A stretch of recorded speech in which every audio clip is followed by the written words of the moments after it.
So I am going to continue on this theme of dense presentations. And so much of the time when we hear a presentation from a business, there's this dense amount of detail and focus on team, and not often enough focus on like what is the vision. And so the vision is what creates that like strong visceral response for a viewer, and it's what I want to create if I'm presenting, and it's what I want to do if I'm working with somebody to develop their presentation. It's like, how are you going to go out and grab that audience? It's like, ooh, let's talk about that. Yes, I want to hear about that. So that's why I talk about story being so important, because there's this lack sometimes of focus on the story and what's the emotional connection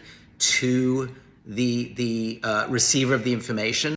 Think about what are the basic human emotions that you're trying to engage. So sometimes you have a solution to a problem that maybe your consumers don't even know is a problem.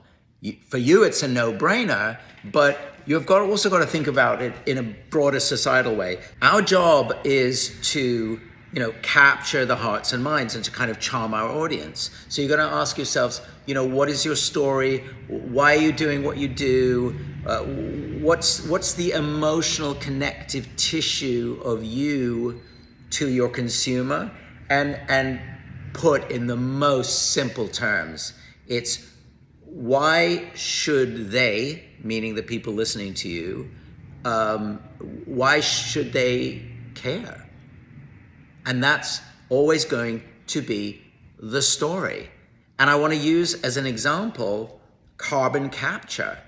So there are probably 30 companies out there right now all circling carbon capture. It's an incredibly important technology, good for the planet, clearly a massive financial potential for the companies that crack it. It's kind of not rocket science, right?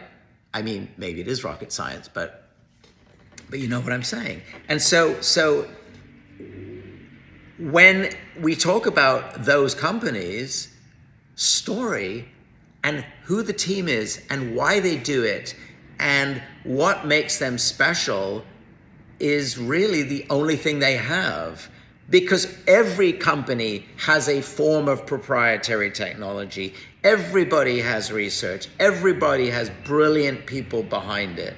Everybody has PhDs who are working on it. So those are just necessary foundational principles of building a carbon capture company. So what is that thing that is going to make you be magnetically attractive to investors? And I always think it comes down to story, and it's who we are as people.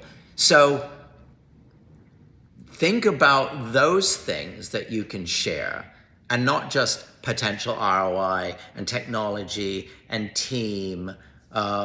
So much to unpack in what I'm talking about, and no real conclusion except to continue always to figure out, how do you reach out?